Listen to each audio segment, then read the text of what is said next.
Bismillahirrahmanirrahim. Assalamualaikum warahmatullahi wabarakatuh. Innal hamdalillah nahmaduhu wa nasta'inuhu wa nastaghfiruh wa na'udzu billahi min syururi anfusina wa sayyiati a'malina. May yahdihillahu fala mudilla lahu wa may yudlilhu fala hadiyalah. Asyhadu an la ilaha illallah wahdahu la syarikalah wa asyhadu anna Muhammadan abduhu wa rasuluh, amma ba'd. Hadirin ikhwatu iman jemaah kuliah subuh, mudah-mudahan senantiasa mendapatkan hidayah dan ampunan Allah Subhanahu wa ta'ala. Pada kesempatan subuh ini kajian tafsir di Majelis Tafsir Iliyin ini mengkaji surat Al-Baqarah ayat 66, halaman 10 Al-Baqarah ayat 66. Kita bahas tajwidnya dulu. Faja'alna mad badal, karena sebetulnya di situ ada huruf alif lalu diganti dibadal dengan harokat berdiri, dibaca panjang dua ketukan. Ha mad tabi alif, naka mad badal, lal naka lal idgham bila guna. Jadi membacanya dimasukkan ke lam gitu. Alifnya diabaikan saja, dimasukkan ke lam tanpa mendengung. Nakalal lima mad tabi alif, bay mad lain. Huruf ya didahului fathah, jadi dibacanya panjang tapi sedikit aja panjangnya karena di tengah-tengah kata. Yadai mad lain, ha mad tabi alif, wa ma mad tabi alif, khal pakai kha itu Pak. Jadi jangan pakai ha. Khalfaha mad tabi alif, wa mau mad lain. Waw mati didahului oleh fathah. Idotal idgham bila guna. Fathatain ketemu lam sama dengan yang tadi itu. Wa mau idotal lil idhar qamariyah atau alif lam qamariyah, karena sebetulnya di situ ada alif, jadi lam alif lam. Asalnya itu li al muttaqin gitu, lalu alifnya dihilangkan, lil muttaqin. Nah, mad arid disukun. Ikhwanu fiddin arsadakumullah. Ayat 66 ini merupakan sebuah menjelaskan gitu ayat 65 gitu ya. Jadi ayat 66 ini merupakan kata pamungkas lah dari apa yang Allah firmankan di ayat 65, yang mana dalam ayat 65 itu kan telah kita sampaikan kemarin bahwa Allah Subhanahu wa ta'ala menjadikan gitu, orang-orang yang melanggar di hari Sabtu, Allah katakan kunu qiradatan khasiin, yang tentu saja dengan kekuasaan Allah gitu ya. Allah itu kan kun fayakun gitu ya.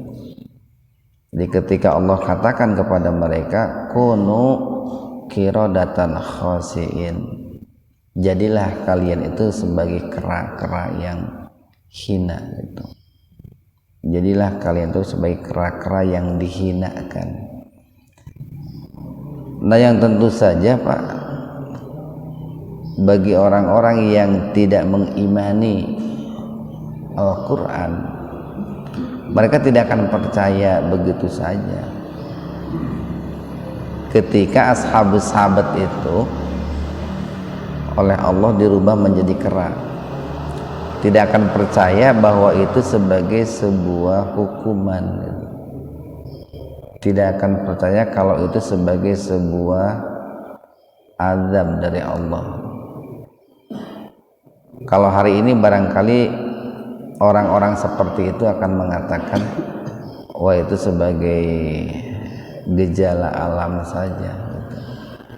Karena ada faktor ini, karena cuaca begini, karena suhu begini, ya maka terjadilah perubahan gitu.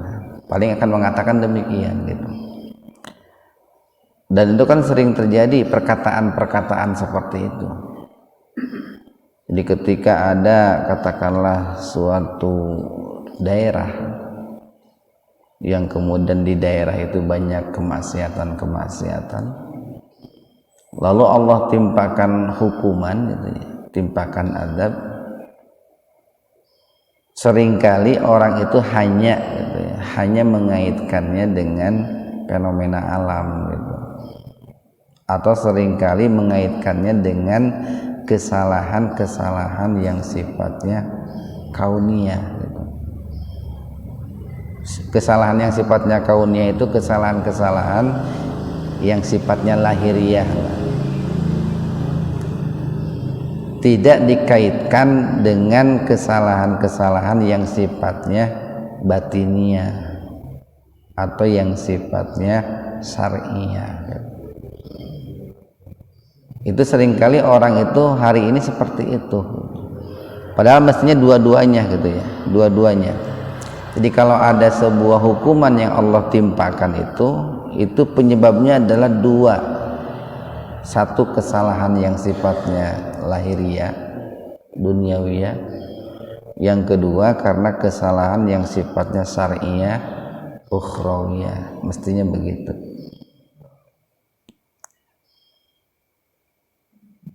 Ayat 66, faja'alnaha, fa maka ja'ala menjadikan, na kami, ha, nah, haknya itu kembali kepada kisah di ayat 65 itu, atau faja'alna tilkal qissah gitu. Kemudian kami jadikan kisah tersebut atau peristiwa tersebut, itu peristiwa orang-orang Ailah ini kan terjadi di kota Ailah. Kami jadikan peristiwa yang menimpa orang-orang Ailah, yaitu dengan dirubahnya menjadi kera. Apakah sebagai kera dalam arti hakiki atau majazi? Allah jadikan peristiwa itu nakalan. Nakal itu sebagai hukuman gitu ya, sebagai siksa yang membuat efek jerak gitu Pak. Seperti dalam ayat apa tuh, as-sariqu was-sariqatu faqta'u aydiyahuma jaza minallah, nakala minallah. Itu orang yang mencuri baik laki-laki atau perempuan, potonglah kedua tangannya kan gitu. Nakalan minallah, sebagai hukuman untuk membuat efek jerak dari Allah. Jadi nakalan itu hukuman yang dengan hukuman itu diharapkan itu akan menjadikan efek jerak, khususnya bagi orang-orang yang menyaksikan peristiwa itu. Dipaja'alnaha nakalan, lalu kami jadikan peristiwa itu sebagai nakalan, sebagai hukuman yang akan membuat efek jera, efek takut. Lima baina yadaiha, bagi orang-orang yang hidup di zaman itu. Kan pada saat itu tidak semua orang-orang ailah dirubah menjadi kera gitu. Kemarin kan kita sampaikan tuh, pada saat itu manusia kan terbagi tiga. Satu, ada manusia yang berbuat zalim gitu. Yang kedua, ada manusia yang soleh gitu Pak ya, tapi membiarkan kezaliman. Yang ketiga, ada orang yang muslih gitu. Dia bukan hanya mensolehkan dirinya, tapi berusaha mensolehkan orang lain. Nah, untuk orang yang soleh dengan orang yang muslih itu kan tidak dihukum oleh Allah, walaupun kualitas orang yang muslih jauh lebih tinggi dibanding orang yang soleh gitu. Nah, dua kelompok itu kan tidak dihukum oleh Allah, diselamatkan oleh Allah.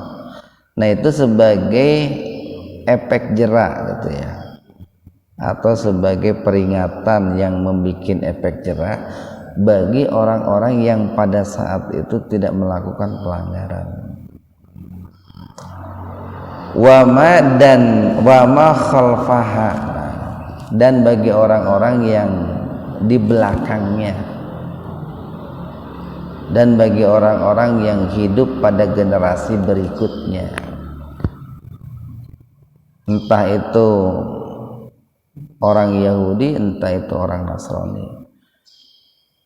Wa mau'idatan, dan sebagai nasihat gitu ya, sebagai mau'idah, sebagai pelajaran Pak, lil muttaqin, bagi orang-orang yang takwa. Nah, jadi di balik peristiwa Ashabus Sabat itu ada muatan-muatan pendidikan gitu, yang hendak Allah tanamkan kepada manusia, khususnya kepada orang-orang yang memiliki rasa takut kepada Allah Subhanahu wa ta'ala. Wa'id, dan ingatlah, wa dan id, ingatlah. Id itu harfu dorob itu Pak. Dorob itu menunjukkan kadang waktu, kadang tempat. Ini menunjukkan waktu. Wa'id, dan ingatlah ketika qala, berkata, siapa yang berkata? Musa, Nabi Musa alaihissalam, li, kepada qaumihi, kaumnya, yaitu orang-orang Bani Israel itu Pak. Walaupun di kemudian hari orang Bani Israel itu kan terpecah itu, ada yang menjadi Yahudi, ada yang menjadi Nasrani, ada yang menjadi Muslim. Diingatlah ketika Nabi Musa berkata kepada kaumnya, wahai kaumku gitu Pak. Seperti di situ ada kalimat yang diijaz itu, kalau dalam redaksi bebas itu Pak, ada kalimat yang diringkas, wahai kaumku, inna, sesungguhnya Allah. Nah, kalau ada huruf inna Pak, kata sesudahnya itu harus fathah, harokat akhir kata sesudahnya harus fathah. Jadi innallaha, nggak boleh innallahu atau innallahi gitu. Kalau innalillahi karena ada li-nya itu, setelah inna ada li, baru disambung dengan huruf Allah. Di innallaha, sesungguhnya Allah, ya'murukum, memerintahkan kepada kalian, ang tadbahu, untuk menyembelih baqarah, sapi betina gitu. Nah, surat Al-Baqarah ini dikatakan surat Al-Baqarah ini berpijak kepada ayat ini, Pak. Jadi asal penyebab penamaan surat ini dengan surat Al-Baqarah ini berpijak kepada Al-Baqarah ayat 67. Nah, di situ ada kata-kata Baqarah, sapi betina gitu. Jadi wahai orang-orang Bani Israel, sesungguhnya Allah telah memerintahkan kepada kalian untuk menyembelih sapi betina gitu. Nah, di dalam Al-Quran kan tidak dijelaskan secara detail apa penyebab atau alasan kenapa Allah itu menyuruh mereka menyembelih sapi betina. Nah, itu kalau dikaitkan dengan hadis Israiliyat.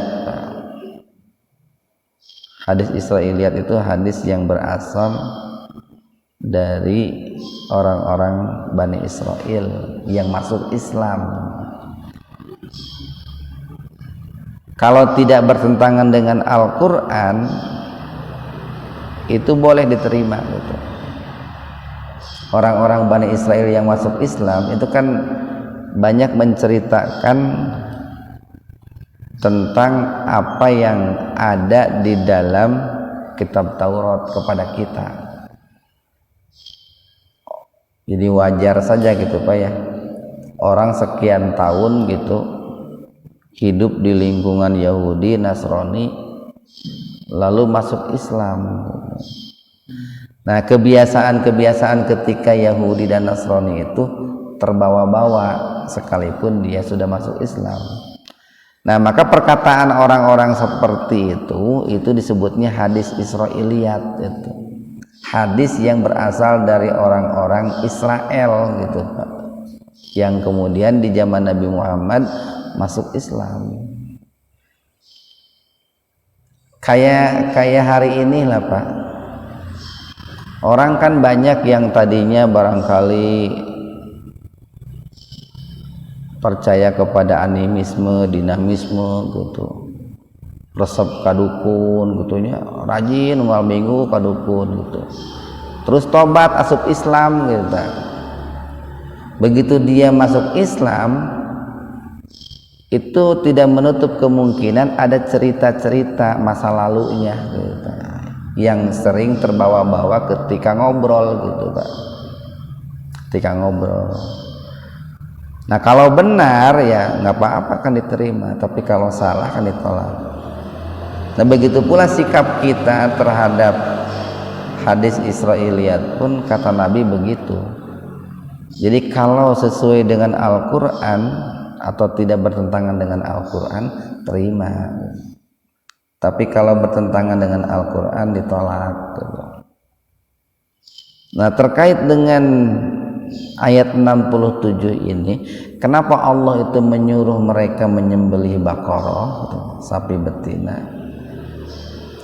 Nah, itu dikisahkan dalam hadis Israiliyat itu. Jadi pada zaman itu di kota Ailah atau di desa Ailah, tempat di mana orang Bani Israel dan Nabi Musa itu tinggal, itu ada orang yang kaya raya gitu, Pak. Ada seorang paman yang kaya raya, kemudian dia itu mandul Pak, mandul, tidak memiliki anak Pak, tidak memiliki keturunan si paman itu. Dalam arti walaupun tidak disebutkan apakah paman itu atau istrinya yang mandul gitu ya. Yang jelas tidak punya keturunan. Sudah tua juga sih. Nah, ahli warisnya itu cuma satu gitu. Dia punya ahli waris, itu pun dari keponakannya. Ahli warisnya itu keponakannya, bukan anaknya gitu, karena kan dia mandul. Nah, kemudian suatu hari karena si keponakannya ini ingin segera mendapatkan harta warisan gitu, dari pamannya itu kan kalau si pamannya nggak punya anak, otomatis kan si keponakannya ini mendapatkan bagian, Pak, termasuk kepada kelompok ahli waris kan itu nantinya. Nah, dibunuhlah si pamannya itu oleh keponakannya itu.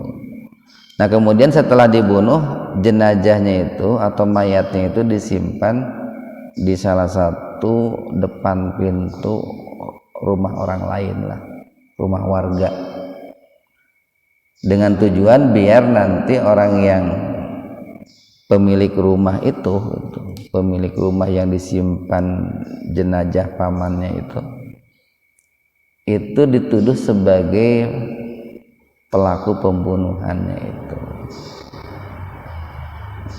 Nah, otomatis kan ketika masyarakat di situ mendapati gitu ya, bahwa paman tersebut, ini dikatakan pamannya itu kaya raya itu, Pak. Jadi si paman yang dibunuhnya itu kaya raya. Nah, ketika didapati bahwa pamannya itu sudah meninggal, si keponakan ini berpura-pura, bahkan dia yang paling dulu menemukan pamannya. Dia yang paling dulu menemukan pamannya, lalu minta tolong kepada yang lainnya bahwa pamannya itu ada yang membunuh. Nah, manusia pada saat itu terpecah, Pak, terpecah. Sebagian ada yang mengatakan bahwa pembunuh itu adalah pemilik rumah, Pak, karena mayitnya ada di depan rumahnya gitu. Sebagian ada yang mengatakan bahwa pembunuhnya itu adalah keponakannya, karena keponakannya yang paling pertama kali mengetahui pamannya itu meninggal gitu. Kan bisa kebayang gitu, Pak, lamun ayeuna meureun turun di mana tah ham getarurun eta mun ayeuna mah, Pak, ya kira-kira saha nu ngabunuhna teh kan gitu. Nah, pada saat itu tidak juga diketemukan gitu siapa pembunuh laki-laki itu gitu. Bisa jadi kalau diilustrasikan, Pak, terjadi juga kan keributan ataupun pertengkaran saat itu. Karena tidak menutup kemungkinan kan manusia itu kan akan memihak, Pak. Sebagian akan memihak kepada si keponakan yang membunuh itu gitu. Sebagian ada yang memihak kepada orang pemilik rumah yang dituduh membunuh itu. Nah, pada saat itu ada salah seorang di antara mereka itu yang di hadis Israiliyat itu dikatakan orang yang cerdas lah. Lalu dia mengatakan, kalau begitu cobalah kita minta bantuan kepada Musa. Kita minta bantuan kepada Musa untuk memecahkan persoalan ini. Siapa tahu dia kan seorang nabi, tahu siapa pembunuh paman ini gitu, atau pembunuh laki-laki ini. Nah, dipanggillah Nabi Musa alaihissalam itu, Pak, panggil. Jadi lamun ditinggali dina kisah ieu mah, orang-orang Bani Israel itu yang sebelumnya mereka itu selalu menentang dan memusuhi Nabi Musa gitu ya, ngeyel terhadap Nabi Musa, tapi ketika mereka mendapati kesulitan butuh oge ku Nabi Musa gitu, Pak. Di mana-mana gen kitu kehidupan, Bapak. Seringkali ulama itu dicaci, dimaki, difitnah, tapi lamun keur butuh dipanggil oge gitu tah. Tuh teang si ustad dan sugan we bisa ngaruqyah gitu tah. Tuh panggil si ustad eueuh imam salat jenazah kan gitu, Pak. Tapi lamun keur biasa-biasa mah nu ngaranna ulama kiai teh sering dimusuhi gitu. Ada orang mabok panggil ustad cenah sugana ieu budak teh cager. Aya orang maot panggil kiai sugan cager. Sama orang-orang Bani Israel pun pada saat itu begitu. Cobalah panggil cenah Musa katanya. Siapa tahu dia bisa memecahkan masalah kita. Nah, dipanggillah Nabi Musa itu, dipanggil, Pak. Ketika Nabi Musa itu dipanggil, kemudian mereka minta tolong kepada Nabi Musa. Lalu Nabi Musa berdoa kepada Allah itu. Jadi tidak ujung-ujung menjawab, Pak. Nabi Musa pun berdoa memohon pertolongan kepada Allah, lalu turunlah wahyu dari Allah itu. Kemudian wahyu itu disampaikan kepada orang-orang Bani Israel itu. Nah, ini nih isinya itu, innallaha ya'murukum an tadbahu baqarah.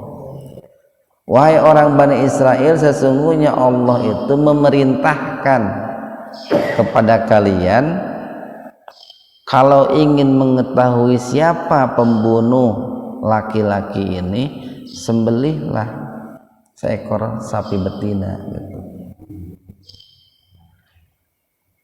Kenapa kan gitu ya? Kenapa kok Allah itu menyuruh mereka menyembelih seekor sapi betina? Ini kan sebetulnya ada sebuah nilai dakwah, Pak. Jadi Allah menyuruh mereka menyembelih seekor sapi betina itu untuk memberantas kemusyrikan itu, Pak. Kan pada saat itu mereka menyembah sapi betina, menyembah patung sapi betina yang dipelopori oleh Samiri itu. Nah, untuk meluruskan penyimpangan mereka agar mereka itu tidak menyembah sapi betina, apakah itu sapinya atau patungnya, maka yang Allah perintahkan itu adalah untuk menyembelih sapi betina. Ya otomatis kan mereka itu marah gitu, Pak ya. Makanya mereka mengatakan nih, mereka mengatakan, atattakhiduna, apakah kamu akan menjadikan kami huzwa, bahan olok-olok, bahan permainan. Lamun ayeuna mah geus dilaporkeun itu Pak ka itu ujaran kebencian Nabi Musa. Nabi Musa terkena undang-undang ITE lamun ayeuna mah teh. Qalu atattakhiduna huzwa gitu. Wahai Musa, apakah kamu akan menjadikan kami ini bahan olok-olok? Yang benar saja, masa kami disuruh menyembelih Tuhan kami, kan gitu Pak. Yang benar saja, masa sapi yang selama ini kami sembah lalu kami harus membunuhnya. Nah, itulah salah satu alasan kenapa Allah itu menyuruh menyembelih dengan sapi betina. Jadi untuk memberantas itu kemusyrikan. Qala, nah berkatalah, a'udzu, aku berlindung. Ini yang berkata Nabi Musa, Pak.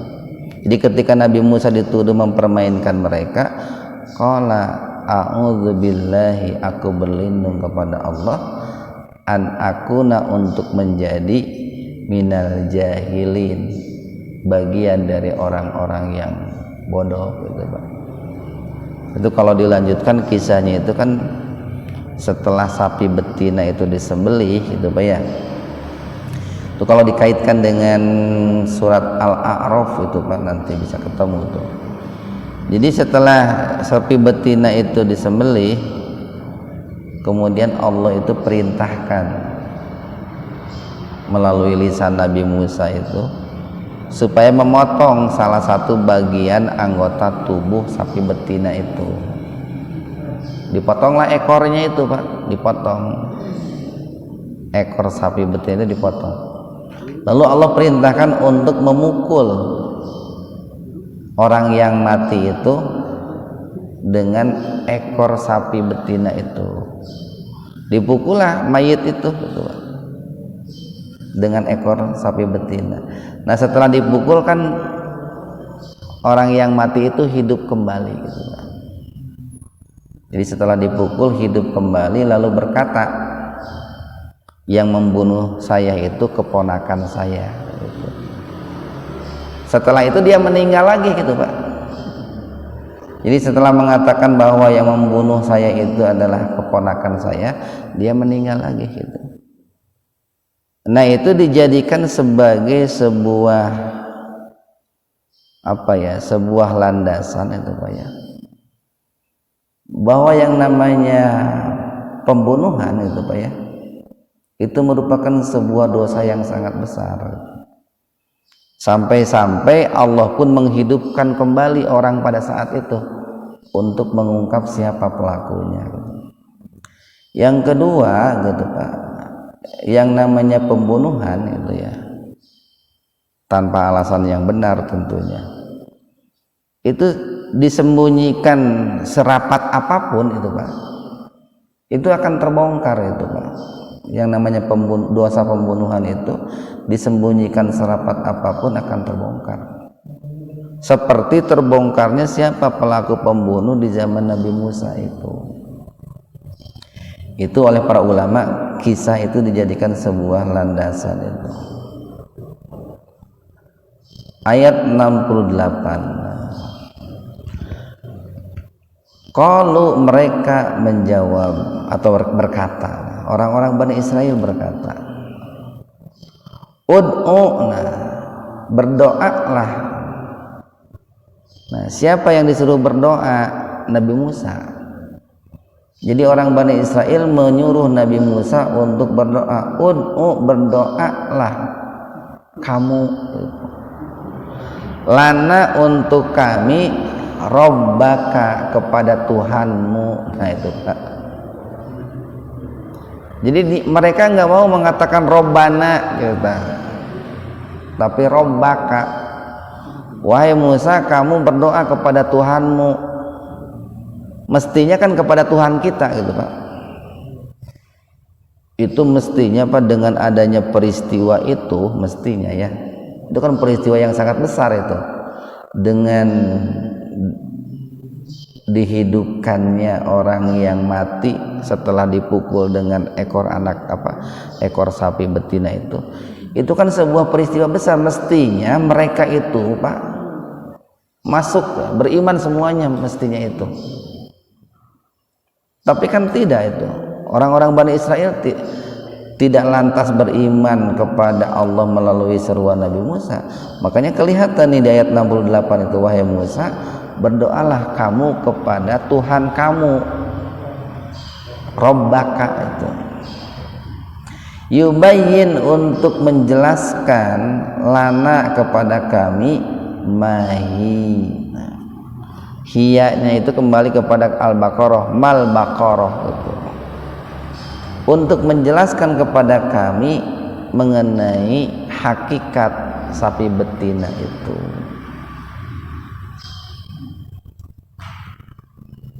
Kenapa mereka itu meminta Nabi Musa seperti itu? Karena mereka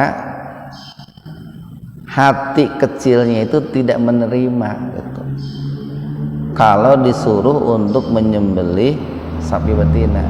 Makanya mereka membuat alasan-alasan penolakan agar Nabi Musa itu mengurungkan perintahnya gitu Pak. Makanya mereka bertanya, bagaimana hakikat sapi betina itu?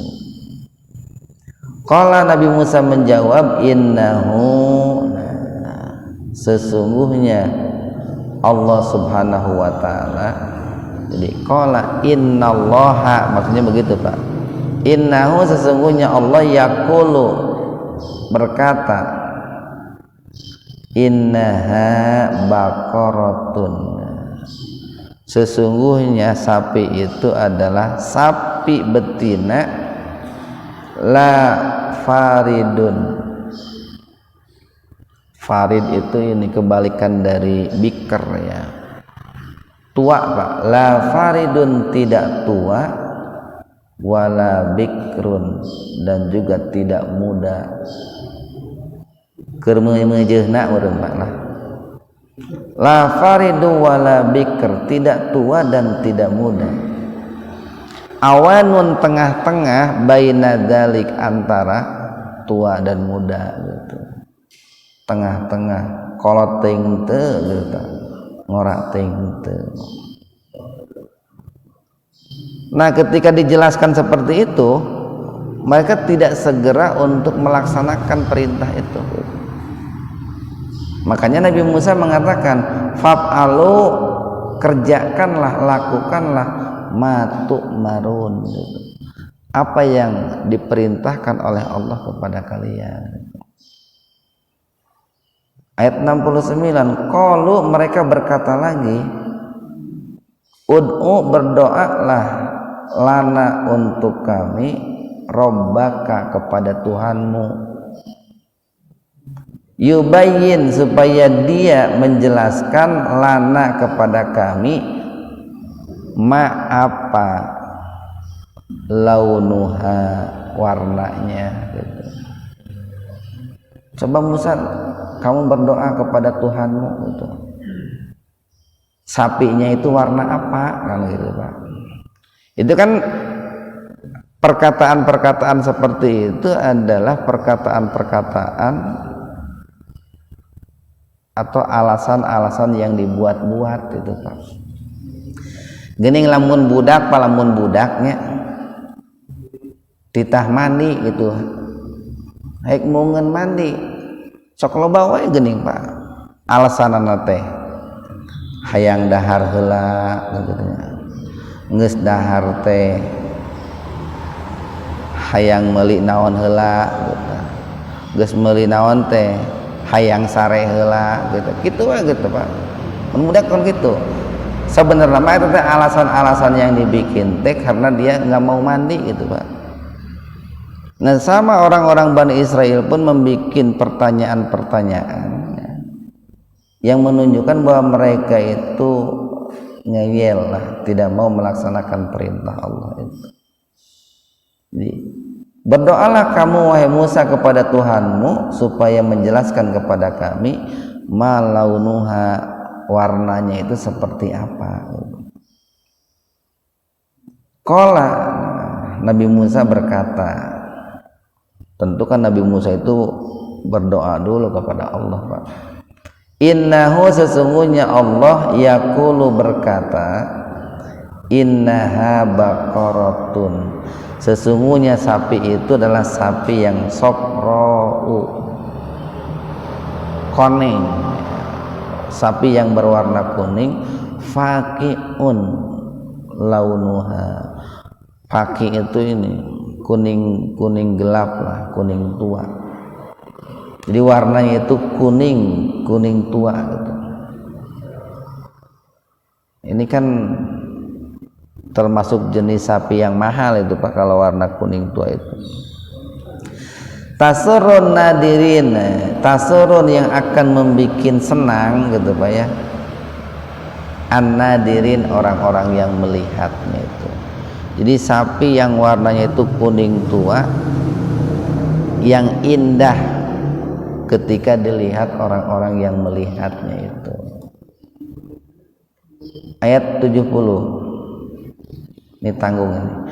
Qalu, mereka berkata lagi, ud'u, berdoalah, lana, untuk kami, robbaka, kepada Tuhanmu, yubayyin, supaya Tuhanmu menjelaskan, lana, kepada kami, mahi,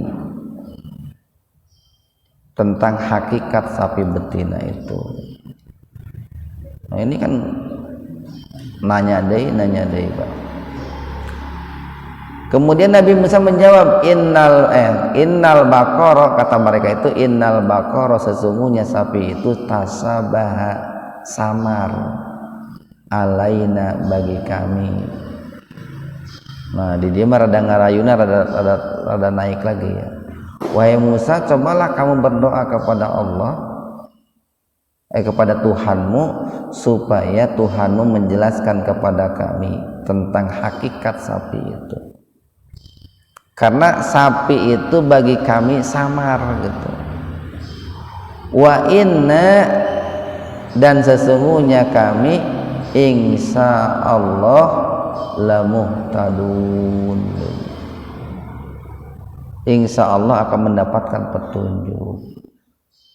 Nah, ya kan tadi yang saya katakan, ini merayunya rada naik, rada tingkat tinggi gitu, memakai kata-kata insya Allah gitu. Mudah-mudahan insya Allah memberikan petunjuk kepada kami gitu. Qala kemudian berkata, nih ayat terakhir lah, ayat 71. Qala Nabi Musa berkata, innahu sesungguhnya Allah yaqulu berkata, innaha baqaratun, sesungguhnya sapi itu adalah sapi betina, la dalulun tusirul ar, yaitu sapi yang tidak digunakan untuk ini membajak sawah gitu. Kan kalau dulu yang suka digunakan untuk membajak sawah itu kan bukan hanya kerbau. Jadi sapi yang tidak digunakan untuk membajak sawah, wala tuskil hars, tuski itu kan istisqa itu Pak, wala tuski dan tidak digunakan untuk mengambil air atau mengairi al hars, ladang. Jadi dulu sapi itu sering digunakan untuk alat angkut lah, membawa air untuk menyiram ladang.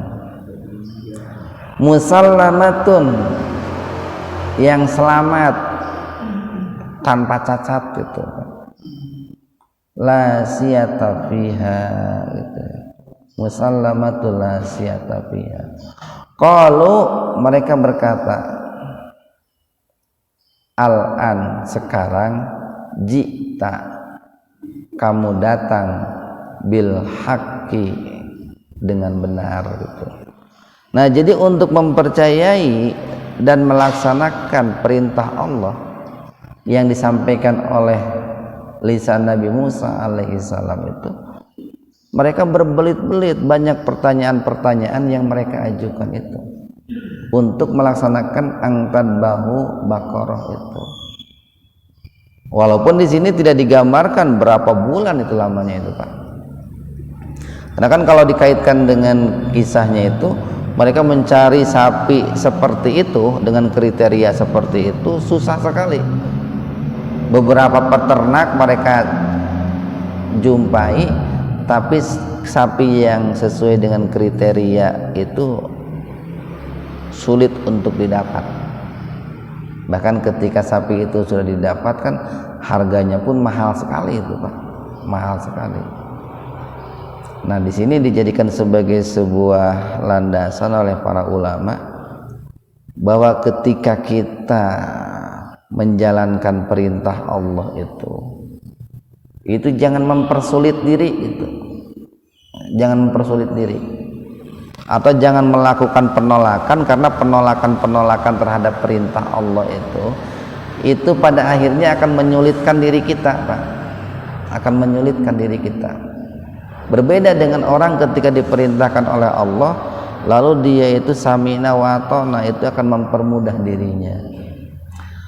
Fadabahuha wa makadu, fadabahuha maka mereka menyembelih sapi betina itu, wama dan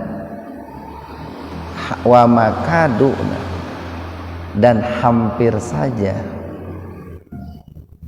wamakadu dan hampir saja tidak, wama itu dan tidak, kadu hampir, dan hampir saja tidak, yaf'aluna mereka mengerjakan.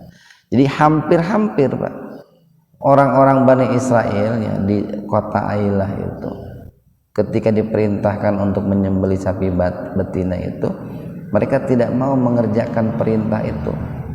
Ya, salah satu alasan tadi karena dalam pandangan mereka sapi betina itu adalah Tuhan mereka. Nah, mudah-mudahan ada hikmah dan manfaat untuk kita semua. Wabillahi taufiq wal hidayah. Assalamualaikum warahmatullahi wabarakatuh.